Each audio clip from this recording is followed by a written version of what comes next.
అసలు ప్రపంచంలో ఎక్కడ చూసి ఉండం ఇటువంటి గవర్నమెంట్ దుర్మార్గాలు నియంత్రణ పరిపాలించిన చోట కూడా ఇట్లాంటివి వినుండం మనం ప్రజల నుంచి. ఇంకా ఏడాది నిండాలి దీనికి. వాస్తవానికి అద్భుతంగా సంవత్సరం నిండిందని చెప్పి ఉత్సవాలు చేసుకోవాల్సిన దీనికి ప్రజలు తద్దున పెట్టే పరిస్థితి వచ్చేసింది ప్రభుత్వానికి. గట్ల నడుస్తుంది ఈ ప్రభుత్వం.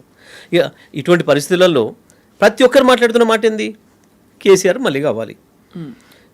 కూలగొట్టబడ్డ హైడ్రా ఇళ్ళ బాధితుల నుంచి, ఇక రైతులు, వ్యవసాయాలు, ఊళ్ళలో మహిళలతో నుంచి మొదలు పెడితే ఆఖరికి ఏ ప్రభుత్వ ఉద్యోగస్తులు అయితే మమ్మల్ని వెనక్కి పంపించడం కొంత కారకులైనరో వాళ్ళ నుంచి వస్తున్న మాట మళ్ళీ ఇట్లాంటి ప్రభుత్వాన్ని మేము అనుకోలేదు, వస్తుంది అనుకోలేదు, పొరపడ్డాం, కేసీఆర్ రావాలి అన్నమాట వాళ్ళు చెప్తున్నారు. కాబట్టి ఇక ఇప్పుడు మేము వస్తామా రామా అనే దానికి అనుమానాలు ఎక్కర్లేదు, మళ్ళీ వస్తారు. కేసీఆర్ గారు ఒకే ఒక సమావేశంలో మాట్లాడుతూ చెప్పిన మాటలు ప్రతిరోజు గుర్తు చేసుకుంటున్నారు.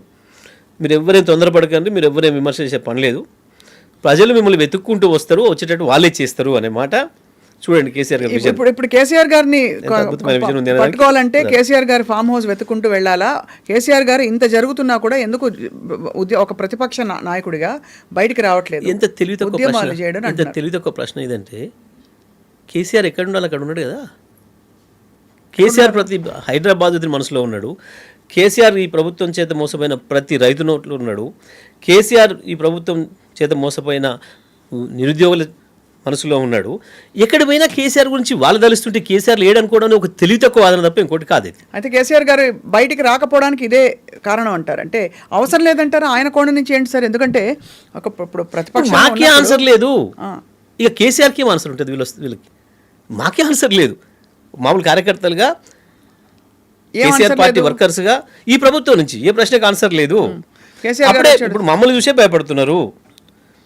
వరద బాధితుల దగ్గర రాలేదని వరద బాధితుల దగ్గర పోతే దాడి చేసినారు.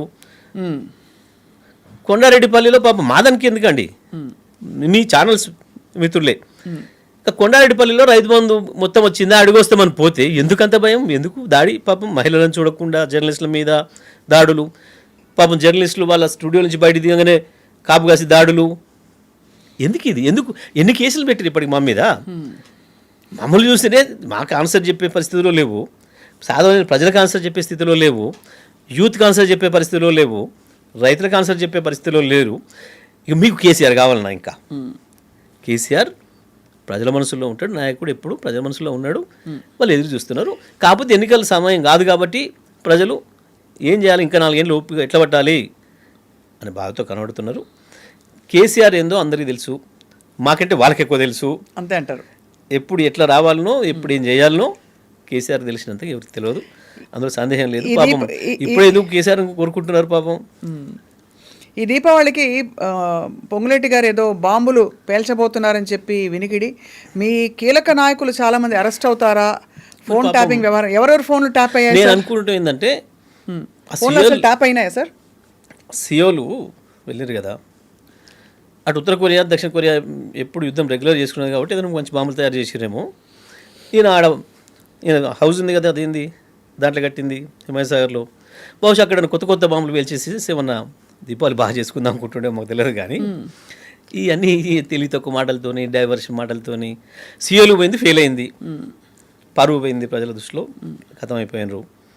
అక్కడి నుంచి ఏం చెప్పాలో తెలియక వీళ్ళు పట్టుకపోయిన ఒక జర్నలిస్ట్కే నువ్వు వీడియో పెట్టు అని చెప్పి రిక్వెస్ట్ చేసుకొని పెట్టించుకొని ఏందో వదిలి, ఇది ఇంత పెద్దగా వస్తుంది పేపర్లలో, ఇక మొత్తం ఇదే ఇష్యూ అయిపోతుంది, ఇప్పుడు మేము సీఎల్కి వచ్చింది మర్చిపోతారు ప్రజలు అన్న ఒక తెలివి తక్కువ డైవర్షన్ పాలిటిక్స్. జనరల్గా ఎప్పుడు చేస్తారంటే డైవర్షన్ చేయడానికి కొన్ని సందర్భాల్లో ప్రభుత్వాలు ఏదైనా ఒక మేజర్ ఇష్యూ వచ్చినప్పుడు దాన్ని డైవర్ట్ చేయడం కొరకు ప్రభుత్వమే ఒక సమస్యను సృష్టించడం అనేది అక్కడిక్కడ జరుగుతుంటుంది దేశంలో కానీ ప్రపంచంలో కానీ. కానీ వీళ్ళు ఆట మొదలు పెట్టకముందే డైవర్షన్ చేసే పరిస్థితి ఏడాది రెండో ముందే ప్రజలు మర్చిపోతారు అనుకోవడం ఒక తెలివి తక్కువతనం. ఇవన్నీ కూడా గాయ పట్టించుకోలేని ప్రజలు. ఫోన్ ట్యాపింగ్ జరిగిందా సార్? అసలు ఏమన్నా నిన్న మీ హయాంలో కేటీఆర్ గారు చెప్పారు కదా స్పష్టంగా, నేను నిలబడి ఉన్న మాట మీద ఇక్కడనే కూర్చుంటా, యాంకర్తో చెప్పిన మాట ఇక్కడే కూర్చుంటా, లై డిటెక్టర్ తీసుకురమ్మని చెప్పండి, రేవంత్ రెడ్డిని రమ్మని చెప్పండి, నేను ఏం చేయాలో అది చేస్తా, లై డిటెక్టర్ ముందు మీరు ఎట్లా చెప్పండి అట్లా మాట్లాడతా, నేను చేయలేదని నిరూపించుకుంటా. ఇప్పుడు రేవంత్ రెడ్డి చేస్తలేనని చెప్పి లై డిటెక్టర్ ముందర మాట్లాడమండి. రేవంత్ రెడ్డి గారు చేస్తారైతే ఇలా పేపర్లలో అన్నిట్లో అదే వార్త. అయ్యో మీరు ఫోన్ ట్యాపింగ్ చూస్తున్నా అదే. బట్ రేవంత్ రెడ్డి చేస్తున్నాడు ఇప్పుడు. ఏంది ఆయన మంత్రులు ఆయన ఎమ్మెల్యేలతో సహా ప్రతిపక్ష నాయకులు కూడా చేస్తున్నాడు మాట చెప్పినాడు. దాన్ని ఛాలెంజ్ చేసినాడు. I'm ready to lie detector test అని చెప్పి, మా ఇద్దరు చేయండి అని కూడా చెప్పినాడు. తేలిపోతుంది అని చెప్పి ఇంతమించిన ఆన్సర్ అవసరం లేదని అనుకుంటున్నాను. సార్, ఎన్కన్వెన్షనల్ కూల్చివేత జరిగినప్పుడు మీ స్పందన ఏమిటి సహజంగా? అండ్ అలాగే ఎన్కన్వెన్షన్ని అలా చలామణి అయిపోవడానికి కేటీఆర్ గారు అవుట్ ఆఫ్ ద వే వెళ్ళి అక్రమంగా పర్మిషన్స్ ఇచ్చారని ఆరోపణలు ఏవైతే వచ్చాయో దాని మీద మీ స్పందన ఏంటి? అసలు మాట్లాడడానికి కొంచెం బుద్ధి ఉండాలి వీళ్ళకి. ఎన్కన్వెన్షన్ కట్టింది ఎప్పుడండి? ఎన్కన్వెన్షన్ కట్టింది ఎప్పుడు? రేవంత్ రెడ్డి గారి కూతురు పెళ్ళైంది ఎప్పుడు? ఇంకా అంతకంటే ముందు ఎన్ని ఫంక్షన్లు అటెండ్ చేసిండు ఆయన దాంట్లో? కన్వెన్షన్ కట్టింది వాళ్ళ పీరియడ్లో, వాళ్ళ ప్రభుత్వం. ఇప్పుడు ఆయన నెత్తినేసుకుంటున్న రాజశేఖర రెడ్డిది ఆయనకు రాజకీయ గురువుగా భావించే, ఇప్పుడు ఆయనకు రాజకీయ గురువు అంటే కూడా చాలా కోపం వచ్చేస్తుంది. పాపం ఆయన సహచరుడట చంద్రబాబు గారు. ఈయన సహచరుడు చంద్రబాబు గారి ప్రభుత్వంలో కట్టబడే అవన్నీ కూడా దాన్ని తీసుకొచ్చి మాకేదంటే కడతామంటే ప్రజలంతా అమాయకంగా ఉంటారా?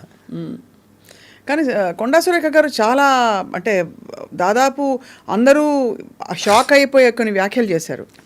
నాగార్జున గారి కుటుంబం గురించి మీరు అంటే ఆ పదం చిన్నది అవుతుందండి. సభ్య సమాజం సిగ్గుపడే పద్ధతిలో అంత మంత్రి స్థాయిలో ఉండి మీరు కూడా చాలా బాధ్యత గల పొజిషన్స్లో ఉన్నారు సార్. అందుకే అడుగుతున్నా. అంత కెమెరాల కెమెరాల ముందు ఫ్లోలో అయినా సరే అంత మాట అనేసారంటే ఏ ధీమాతో అనుంటారంటారా? అంటే ఏమన్నా ప్రూఫ్ ఉందనుకుంటారా? లేకపోతే బాధ్యత లేని మూర్ఖత్వంతో కూడిన ప్రవర్తన. ఆమె స్థాయిలు అనుకోవాలి అంతే, అంతమించి ఇప్పుడు నేనే మాట్లాడడానికి లేదు. కానీ గా స్థాయిలో మంత్రులు అయినారు, అది మన అదృష్టం తెలంగాణ ప్రజలకు. అంతే అనుకోవాలి, అంతమించి ఏం లేదు. ఎందుకంటే వారి వేరే ఆడియోస్ కూడా విన్నాం మనం. అంతకుముందు ఎప్పుడో వచ్చింది కానీ మొన్నటితో బాగా ఎక్కువ ఫ్యామిలీ అయినట్టుంది. మీరు కూడా వినరో లేదో, లేదంటే కొంచెం ప్రయత్నం చేయండి. సోషల్ మీడియాలో కూడా దొరుకుతున్నట్టుంది. ఎవరి సంస్కారమైనా ఎవరి విజ్ఞత అన్నా వాళ్ళు మాట్లాడే మాటల్ని బట్టి తెలుస్తుంది. దాన్ని బట్టి వాళ్ళ స్థాయి అంచనా వేయబడుతుంది. కాబట్టి నేను వారిదిగా స్థాయి అని నేను అనుకుంటున్నాను. అందుకని నేను చెప్పాలి ఎవరి గురించి. ఈరోజు హైడ్రా చాలా అంటే దూసుకుపోతూ దాదాపుగా చాలా దూకుడుగా పేద ధనికులు అనే తేడా లేకుండా సర్వేలు చేస్తూ జనం ఆవాసాలని బేసికలీ తొలగించే ప్రయత్నంలో ఉండి జనం చాలా క్షోభపడుతున్నారు. కానీ హైడ్రా అనే సంస్థ మాత్రం మేము చేసేది కరెక్ట్, ఈ గవర్నమెంట్ తీసుకున్న ఒక విప్లవాత్మక నిర్ణయం మీద గొప్పగా ఉద్ధరించబోతున్నాం అనే ధీమాతో ముందుకు పోతుంది. మీరు ఎలా చూస్తారు సార్ ఈ విషయాలని?